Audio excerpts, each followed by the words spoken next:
De novo con todos vostedes, lle damos a boa noite e a benvida a Jorge Romero, portavoz do Partido Socialista no Concello de Porto do Son. Señor Romero, benvido, como estamos? Hola, moitísimas gracias. Pois nada, moi ben, encantado de estar aquí outra vez e gracias por darnos esta oportunidade. Hai 11 meses, non cumplimos o ano, nos adiantamos uns días, unhas semanas, que non viña vostede por aquí, que veu o ano pasado.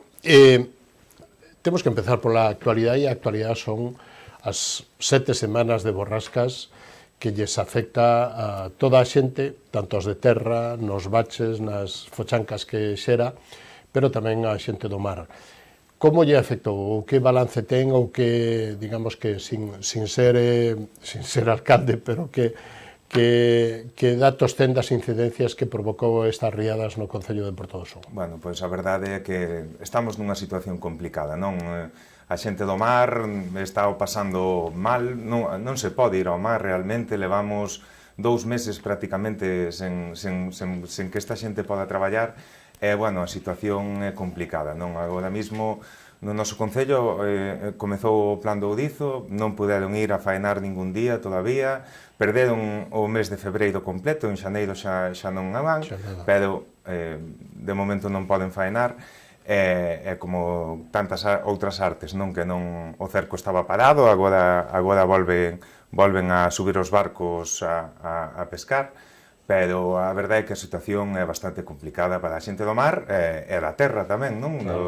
Unha cousa afecta a outra, por todo son, en gran parte, vive da xente do mar e dos xubilaos, e se esa xente para ou non pode salir da casa, pois paramos un pouco o que ven sendo todo o comercio e a hostelería, non? Claro, o comercio e a hostelería que se ve aí na mesma roda que ao final, pero que ademais as borrascas hasta casi non deixaban salir a xente da casa, non? Sí, é que eran unhas condicións horribles, eran días completos chovendo e non invitaba a salir, máis que necesidades básicas de ir ao súper e ir ás cousas que son totalmente necesarias, como é lóxico, non?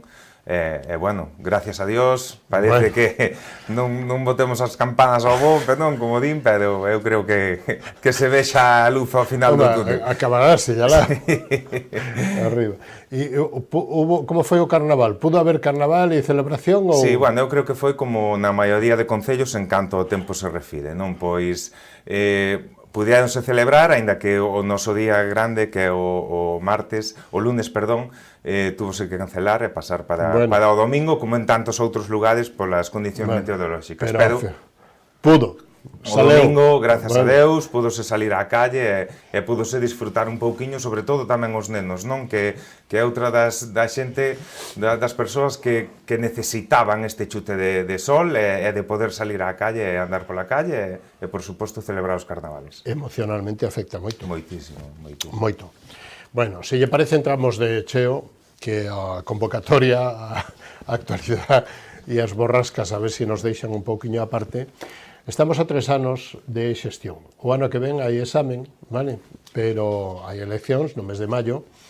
Pero que balance lle fai a esta xestión do alcalde, o señor Oujo, destos 3 anos?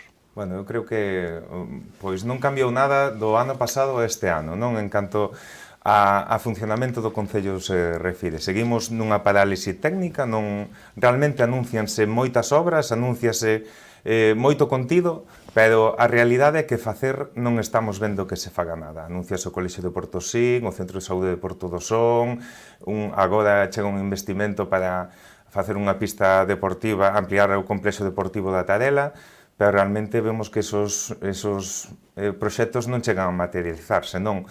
Os orzamentos, vemos que estos nin nos da Xunta, nin dos noso Concello aparecen. Entonces, vémonos un pouco na situación de que vemos moito anuncio, pero realmente pouca xestión. A Xunta sí que é certo que agora ven de licitar, ven de incluir nos orzamentos o Centro de Saúde do Concello novo, pero realmente é unha partida que non está consolidada nin feita para un medio común, é unha partida global, e creemos que seguimos no mesmo camiño, non? Anuncianse moitas cousas, pero realmente non se fan estas cousas. Xa que estamos no Centro de Saúde, que lle parece a proposta e o sitio para o centro novo? Eu creo que en canto ao Centro de Saúde temos que facer algo.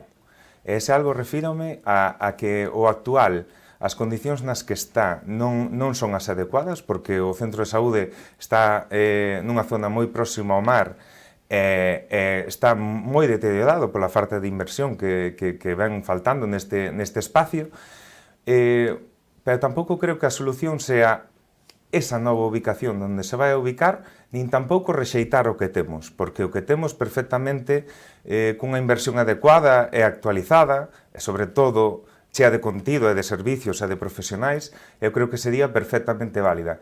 Pero se queremos facer un centro de saúde e non arreglamos os problemas que xa existen nestos, nin con un novo, que principalmente valoramos que é a falta de aparcamento, porque non hai onde aparcar, nin no que xa existe, nin no que se vai a proxectar, porque é unha zona próxima ao Concello, unha zona na que vamos a eliminar moita zona verde, e onde non resolvemos o problema dos aparcamentos.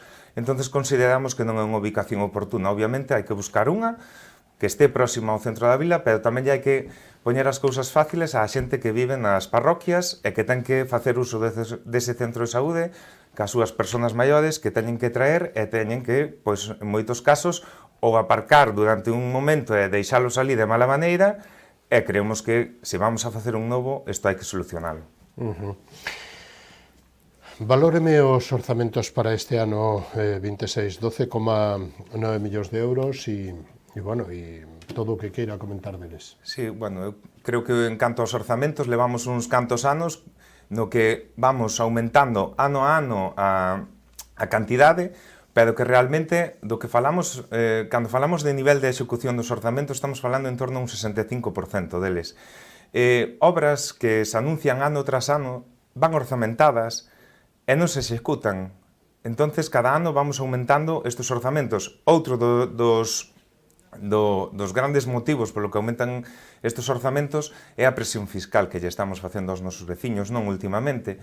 Diversos impostos, a modificación que fixamos recentemente do ICIO, o imposto de transmisión de vehículos mecánicos. Estamos á cabeza a nivel comarcal e incluso provincial en moitos dos casos, ca última subida que fixamos do imposto de vehículos de motor. Eu creo que ese non é o camiño, non. Eu creo que o camiño é a xestión dos recursos que xa temos e non basar en aumentar a carga impositiva nos nosos veciños. É o peor, que lle fagamos sentir de que esos impostos non valen para nada, non? Porque eu creo que actualmente o sentir xeral da población en Porto do Son, de que cada vez cargan-nos máis impostos, os servicios van a menos, o que se nos promete non se dá executado. Eu creo que é un pouco deixadez e que nos fai sentir que non se está levando isto polo camiño que se ten que levar e non nos sentimos cómodos. Bueno, vostede é autónomo, asociación de empresarios e fágame unha valoración do apoio ao comercio, do apoio á hostelería, turismo, etc. E non sei se fai falta tamén algo de suelo ou de chan industrial para atraer empresas. Sí, eu son autónomo, como ben dís. En canto á asociación de empresarios non existe. O último presidente da asociación de empresarios foi o recente alcalde, Luís. Bueno, eso aparcouse aí, deixouse morrer. De feito, tivo problemas con un local que tiña, que hubo que botar man para poder aguantalo, e realmente a asociación de empresarios non existe, non? Nin se fai nada para que exista. En canto a nivel comercial o noso concello está morto, que cerran librerías, tendas de roupa, cada vez hai menos, e o problema é que non vemos ningunha solución para ponerle freno a estas cousas. Perdemos poboación constantemente, consideramos un cabalo de batalla que levamos loitando, polo menos desde que estou eu nas filas do Partido Socialista, é que temos que ter un parque empresarial xa, non podemos esperar máis. Sempre son promesas, esta legislatura é a que vai a ser, e a realidade é que non se fixo absolutamente nada, nin nestes últimos 4 anos, nin nos 15 que leva gobernando o Partido Popular, non? Entonces eu creo que sin un parque empresarial na que as nosas empresas podan exercer a súa actividade, ou incluso as que xa hai ou as que poden vir novas. Recentemente, unha empresa conserveira que buscaba chan industrial, obviamente, se non o tes disponible, nin tes previsión, esta xente ten que buscar unha inversión de 8 millóns de euros van a facer en Brión, se agora mismo mal non recordo, non che podo dicir exactamente, pero creo que esas son oportunidades que estamos perdendo e sobre todo oportunidades de xerar traballo, de que a xente quede no noso concello finalmente. E como eso, outras empresas que teñen que buscar naves que xa existen, que deixan a súa actividade para tratar de collelas e poder expandir un pouquiño máis o seu negocio, non? Pero creemos que esa non é a solución, unha, porque ter a todas as empresas espalladas non é a solución, e outra, tamén temos que ter un sitio onde a nosa gran riqueza, a nosa gran fonte de traballo, que ven sendo o mar, o sector do mar, tamén poida desenrolar a súa actividade e ter as súas naves na que poder guardar as súas cousas, e ter ali tamén a súa xente, as súas redes e todo. Portosín ten a súa marca, ten o seu peso na economía, non? Que, bueno, se mal non recordo agora mesmo, o sector do mar representa o 20 e tantos % do noso PIB. Eu creo que isto hai que telo moi en conta, non? Creo que non podemos deixar abandonada a esta xente, o que falabas ti de Portosín, un gran exemplo, o Azul de Portosín, que eu creo que agora mesmo estáse convertindo nun referente a nivel nacional, pero sin ningunha duda, porque a verdade é que desde a confradía o están traballando moi ben e dándolle unha importancia moi grande. Recentemente puden asistir a unha reunión na que queren tratar os desperdicios e xestionar o 100%. Eu creo que eso creo que aí é onde debemos de estar. E creo que temos que ter unha infraestructura que rodee todo isto e que podamos apoiar a que este sector pois que medre e que vai a máis, non? E o resto de nosas empresas, por suposto. E a nivel de... Claro, o comercio necesita clientes, necesita xente e necesita visitantes. E se o comercio, a hostelería... Cal é a valoración da política turística a nivel das festas gastronómicas, das promocións das rutas náuticas marítimas a Ría da Estrela, que lóxicamente foron e se presentou en Fitur como unha boa e importante camiño espiritual e que poida poñer toda a ría de Morosnolla no mapa, pero tamén eventos deportivos, así son. Que se está facendo e cal é a valoración que vostede fai da xestión municipal? Bueno, eu creo que o traballo que está facendo Ría da Estrela é tremendo, non só no noso concello, senón en todo. Bueno, eu podo che dicir xa en primeira man, porque son un dos organizadores da Festa Ortega e por todo son tamén, e sempre están aí para botar unha man, non? En canto ao turismo e a xestión destas actividades, as que se fan no verán, eu creo que está todo moi ben, creo que temos eventos que destacan por si solo xa, o Rompetiño creo que acadou un nivel tremendo nos anos que leva, e a verdade é que cada ano vai a máis, e creo que tamén necesita unha colaboración estreita por parte do Concello, non tanto todos estes eventos, pero creo que deberíamos de tratar de desestacionalizar un pouquiño este turismo, non? Rutas de sendeirismo e de ciclismo que temos un montón de kilómetros de kilómetros cuadrados de montes, e eu creo que isto para desestacionalizar un pouquiño este turismo deberíamos de poñelo en valor. O Castro de Badoña é algo que pode funcionar durante todo o ano, Xuño ten grandes atractivos tamén, en xeral todas as nosas parroquias, non? Eu creo que deberíamos de tratar de non só centrarnos no verán, que todos agora mesmo no verán vivimos moi ben da xente que temos e do noso turismo, pero creo que fora desos 2 meses as oportunidades do noso concello redúcense pero exponencialmente, non? Eu creo que aí é onde debemos de traballar seriamente, poñer en valor o noso concello e poñer en valor o camiño de Santiago, que temos unha das ramificacións do camiño de Santiago que é a orixe, comezan na Capela da Atalaya. Moita xente no noso concello non o conoce tan sequera. Os establecementos hosteleiros podemos cruñar estas acreditacións, pero a realidade é que non temos, se non o sabemos, pois tampouco podemos poñer en valor, non? Eu creo que son iniciativas acertadas, pero as que ya hai que dar forma e, sobre todo, valor e deixalas continuar no tempo, por suposto. Claro, e, bueno, eventos, rutas das tapas gastronómicas, etcétera, non? Dinamizar, mover. Efectivamente. Poñer en valor, porque además tendes moitísimo e bo produto do mar. É que, vamos, eu creo que no produto do mar é que temos de todo, de verdade, temos o polvo é o produto estrela, pero temos o ourizo, temos a navalla, temos temos dous portos pesqueiros, o de Porto do Son e do Porto do Sin, o de Portosín, o Portosín máis especializado no cerco, un dos portos máis importantes, sin lugar a dúbida, non? Eu creo que o que temos que poñer en valor todo isto, e por aí podese, e sobre todo tamén axudar ao noso comercio.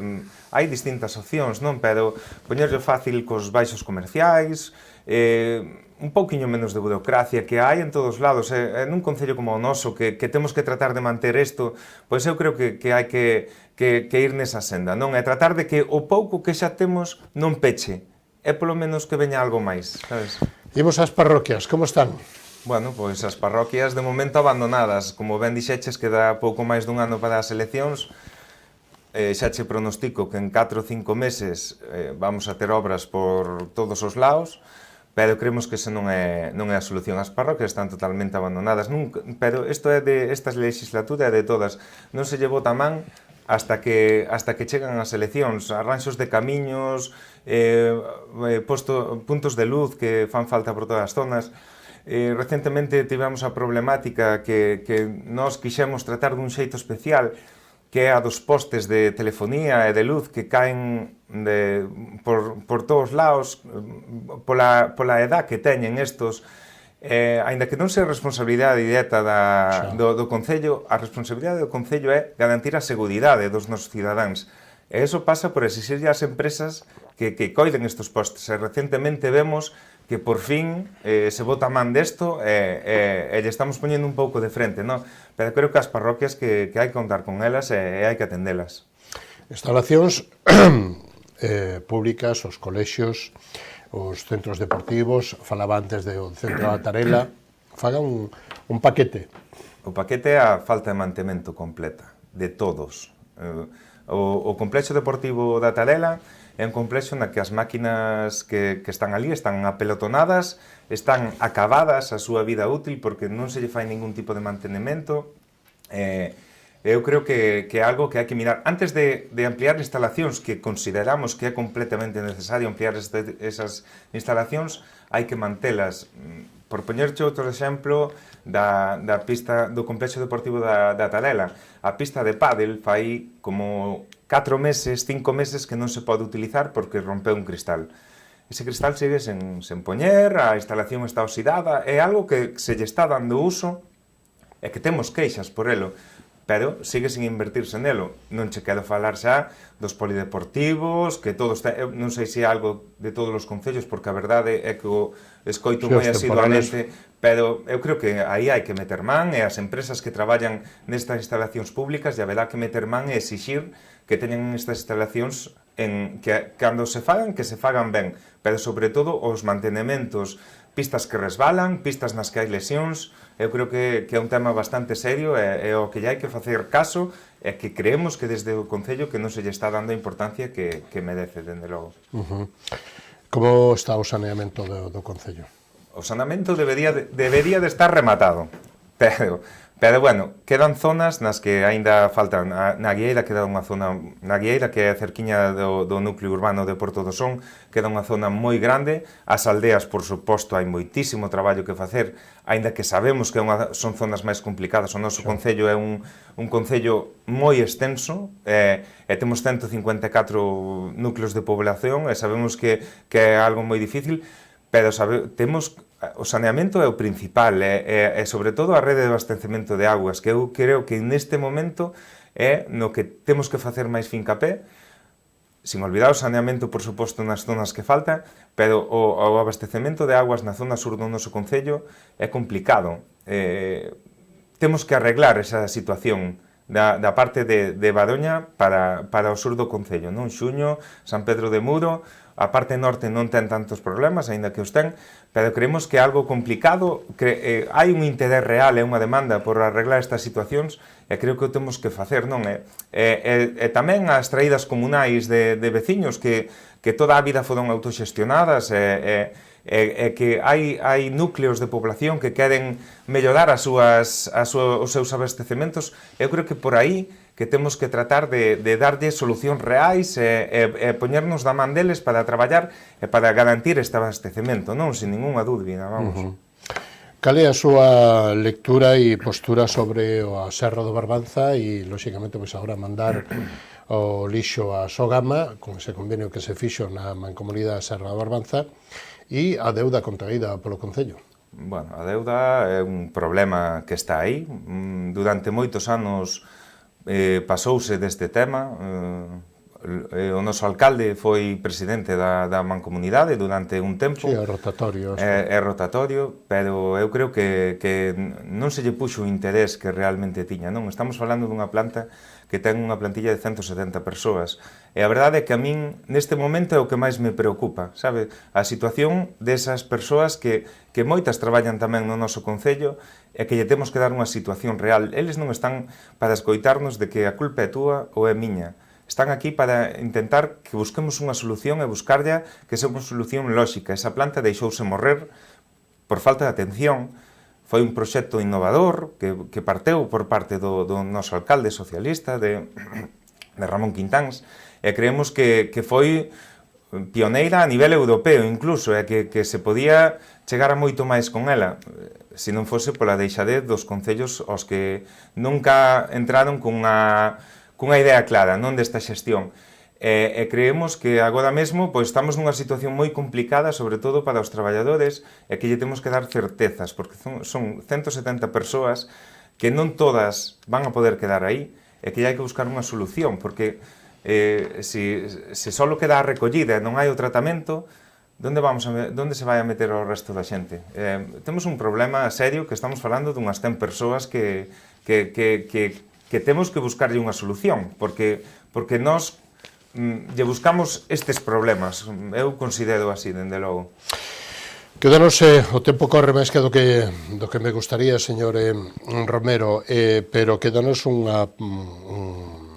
capítulo do que me gustaría que nos falara que a política social, os AF, o servicio de axuda no fogar, todo o que queira con isto que temos que ir rematando. Bueno, eso é algo que temos que realmente temos un problema ca inversión que se está facendo nel, non? Esta é unha competencia que non é dos concellos, é unha competencia que teñen asumida directamente tan a comunidade autónoma como o Estado nas transferencias. Eu creo que lle temos que dar a importancia que realmente merece, non? Non vale a pena andar a botarse a culpa uns a outros de quen aporta máis ou quen aporta menos, non? Eu creo que temos que buscar unha solución conxunta para aliviar a carga que teñen que facer os concellos con recursos propios, incluído de Porto do Son, e a gran maioría, cando é unha competencia que realmente non lle compete directamente.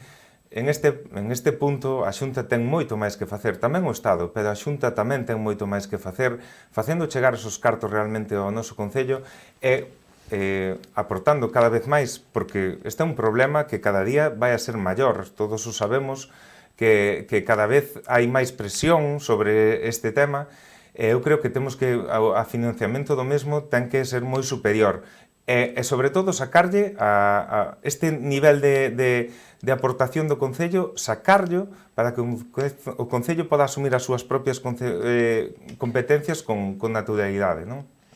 Bueno, que lle gustaría dicir nun minuto, máis ou menos, do que eu non lle preguntei ou do que non nos dou tempo a falar?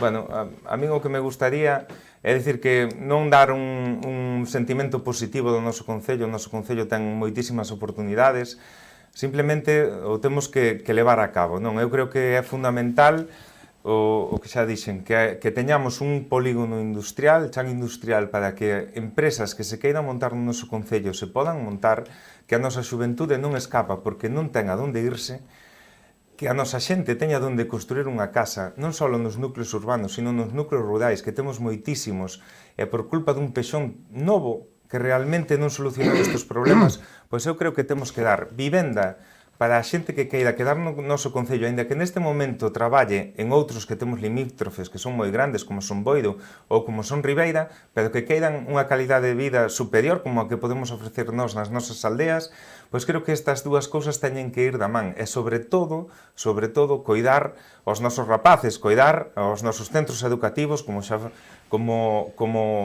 pasou co polideportivo que lle caeron as paredes e segue sen solucionar, non? Eu creo que se lle enseñamos estos aos nosos rapaces de que non poñemos man en arreglar estas instalacións das que eles son usuarios, pois eu creo que pouca ánimo lle vamos a dar de que sigan vivendo no noso concello. Eu quero un concello que, en vez de perder poboación, cada ano a vaya ganando. Señor Romero, foi un placer contar con vostede nesta edición de Falemos. Le agradecemos moito que haya estado conosco e o emplazamos hasta unha nova edición. Moitísimas gracias, viré encantado. Moi boa noite. Veña. Nos vamos a publicidade da man dos patrocinadores, volvemos dentro de un instantiño e recibimos a Juan José Rial, patrón maior da cofradía da Illa de Arousa. Moito e moi interesante analizar esta prácticamente a todas as cofradías e a todas de Galicia, principalmente do sur. Non o perdan, volvemos nun instantiño, hasta ahora mismo.